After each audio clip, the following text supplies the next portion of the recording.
ಅವನೊಬ್ಬ ಇದ್ರೆ ಅರಣ್ಯ ಇಲಾಖೆಗೆ 10 ಆನೆಗಳಷ್ಟು ಶಕ್ತಿ. ಅವನೊಬ್ಬ ಬಂದು ನಿಂತ್ರೆ ಪುಂಡಾನೆಗಳ ಅಟ್ಟಹಾಸ ಎಲ್ಲ ತಣ್ಣಗಾಗಿ ಹೋಗ್ತಾ ಇತ್ತು. ಅವನೊಬ್ಬನಿದ್ರೆ ಎಂಥ ಕೆರಳಿದ ಹುಲಿ ಕೂಡ ಹತ್ರ ಬರುವುದಕ್ಕೆ ಹೆದರ್ತಾ ಇತ್ತು. ಅವನು ಅರಣ್ಯ ಇಲಾಖೆಯ ಸಿಬ್ಬಂದಿಯ ಪಾಲಿಗೆ ಅಭಯದ ಹಾಗಿದ್ದ.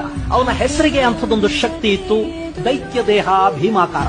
ಅವನನ್ನ ನೋಡೋದೇ ಒಂದು ಆನಂದ ಅನ್ನೋ ಹಾಗಿತ್ತು. ರಾಜಗಾಂಭೀರ್ಯದಲ್ಲಿ ಅವನು ಹೆಜ್ಜೆ ಹಾಕ್ತಾ ಇದ್ರೆ ಅದನ್ನ ಕಣ್ ತುಂಬಿಕೊಳ್ಳೋದಕ್ಕೆ ಸಹಸ್ರಾರು ಜನ ಬಂದು ನಿಲ್ತಾ ಇದ್ರು. ಒಂದು ಕಾಲದಲ್ಲಿ ಅವನು ಪುಂಡ ಅನ್ನಿಸ್ಕೊಂಡ, ಆ ನಂತರ ಹಂತಕ ಅನ್ನೋ ಕುಖ್ಯಾತಿಯನ್ನು ಪಡ್ಕೊಂಡ. ಅದಾದ ಮೇಲೆ 8 ಬಾರಿ ಸತತವಾಗಿ ಅಂಬಾರಿಯನ್ನ ಹೊತ್ತ ಅವನನ್ನ ರಾಜ್ಯದ ಪ್ರಾಣಿ ಪ್ರಿಯರು ಯಾವತ್ತೂ ಮರೆಯೋದಿಕ್ಕೆ ಸಾಧ್ಯನೇ ಇಲ್ಲ. ಅವನು ಬಲರಾಮನಷ್ಟು ಸೌಮ್ಯನಲ್ಲ, ಆದರೆ ದ್ರೋಣನಷ್ಟೇ ಗಾಂಭೀರ್ಯವನ್ನ ಹೊಂದಿದ್ದ. ಅವನ ಹೆಸರು ಅರ್ಜುನ.